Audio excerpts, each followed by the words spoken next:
Tu commences? Non, vas-y. Non. Comment nous est venue l'idée de... c'est Willem Keras qui a toujours eu envie d'ouvrir une école de théâtre. Et quand on s'est rencontrés, il m'a dit, moi j'aimerais bien ouvrir une école de théâtre, mais je ne sais pas du tout comment faire. Et je lui ai dit, ah bon? Je lui ai dit, ça me paraît simple, on peut essayer, je peux si tu veux. Si tu veux, on fait ça ensemble, moi je sais comment faire. Voilà. Et donc, voilà.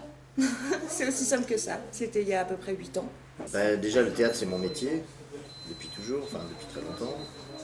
Et moi, j'estime, entre guillemets, bon, c'est mon point de vue, bien sûr, peut-être que d'autres diront autrement, mais j'estime avoir eu la chance de rencontrer une méthode et des personnes extraordinaires qui m'ont enseigné ce travail à partir de l'approche du cours aux acteurs de Rudolf Steiner, particulièrement. Et ça me paraissait nécessaire de transmettre cette chose qui est vraiment un trésor de la culture. Donc j'ai toujours eu envie de le faire à un moment ou à un autre, je me dis il faudrait que je le fasse. Voilà. Alors Arles, c'est vraiment c'est la suite de la première réponse, première question, c'est-à-dire que c'est à cause de la relation qu'on avait avec Jean-Paul Capitani et Françoise Nyssen, et l'opportunité qu'on a eue de s'installer dans des locaux suffisamment grands qui donc étaient un endroit susceptible d'accueillir une formation avec trois promotions, des cours amateurs. Il y avait un appartement avec, donc il y avait de la place. Et donc c'est vraiment l'opportunité. L'opportunité, voilà, disons-le comme ça. Moi, je suis absolument fermée à rien. Au contraire, j'aime beaucoup découvrir des choses qui, au préalable, me sont inconnues.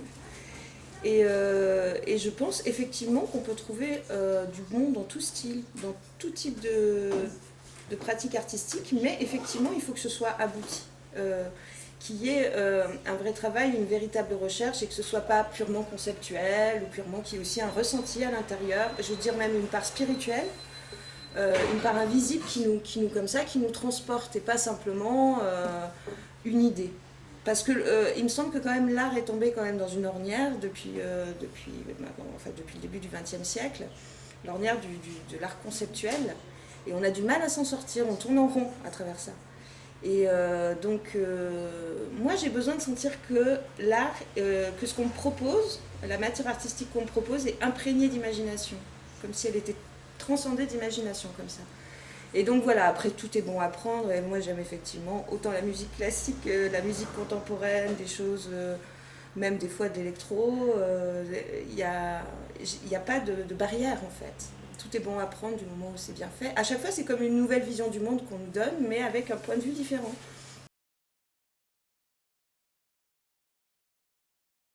En fait, c'est tout bête, ça vient d'un rêve. Voilà. Enfin, j'ai fait un rêve où, dans ce rêve, il y avait une fontaine, et c'était la fontaine d'Actéon. Je dirais la phonétique du nom, moi, qui me plaisait aussi. Dans Actéon, il y a acte, acté, donc l'action, et on sent le lien avec le théâtre tout de suite. Et Léon qui ouvre comme ça, voilà. Quelqu'un déjà qui a une disponibilité intérieure et physique aussi. C'est-à-dire quelqu'un qui est pas plein d'a priori, parce que quelqu'un qui sait déjà tout, ou quelqu'un qui a déjà fait une école et qui croit que c'est comme ça, bon, il ne faut pas ce qu'il fait ici. Il y a un minimum de capacité physique à avoir pour être comédien, on va dire. Et un minimum d'ouverture, et je dirais, alors si, parce que je dis l'élève idéal, c'est quelqu'un qui a aussi une ouverture. Généreux, vraiment, quelle honte. Oui, un comédien, il doit se cultiver parce qu'il faut déjà qu'il sache de quoi il parle quand il découvre un texte, donc systématiquement, quel mouvement littéraire il y avait autour, etc. Tout ça, c'est très important. Donc un comédien, il doit être comme ça en permanence en lien avec le monde et se nourrir en permanence de ce qui s'y passe. Et de toutes les découvertes qu'il peut faire sur le plan culturel pour ensuite nourrir son interprétation du texte et qu'elle devienne toujours plus subtile, toujours plus sensible, intelligente, etc.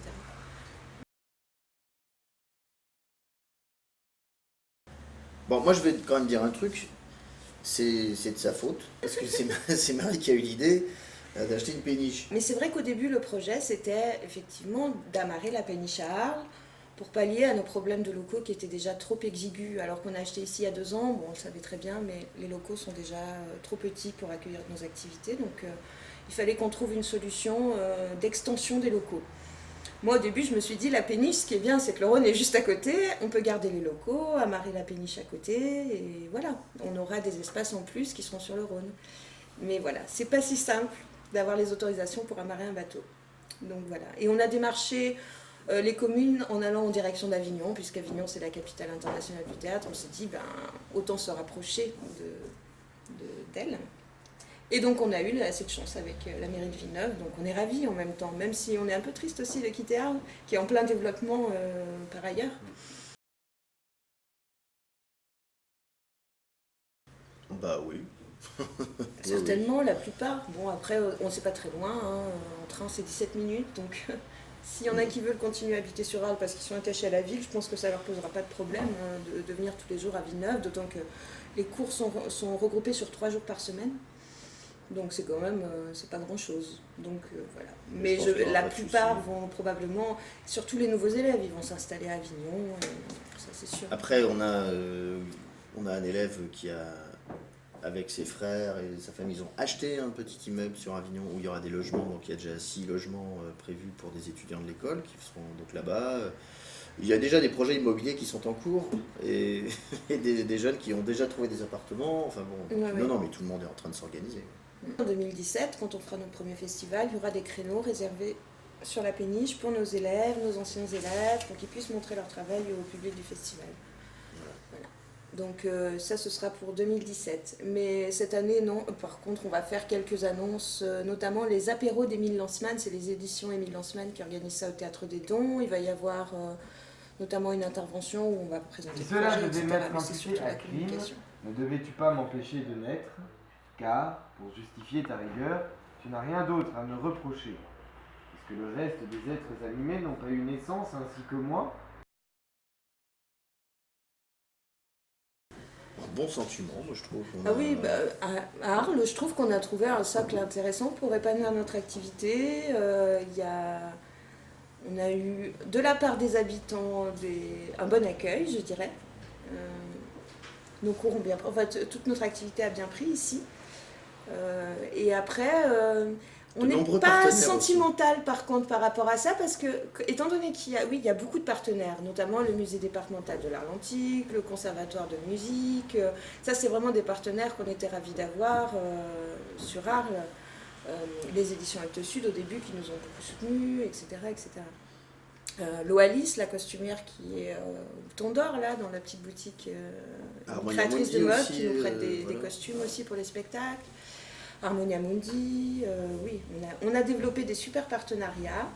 Maintenant, je dirais, au niveau institutionnel, on a toujours eu l'impression qu'on n'intéressait pas les élus, que notre activité n'était pas intéressante. C'est une ville qui est essentiellement tournée vers l'image, donc qui développe énormément de choses dans ce sens-là, mais c'est vrai que le théâtre, bon, c'est un peu le parent pauvre d'Arles, je dirais. Regret, non.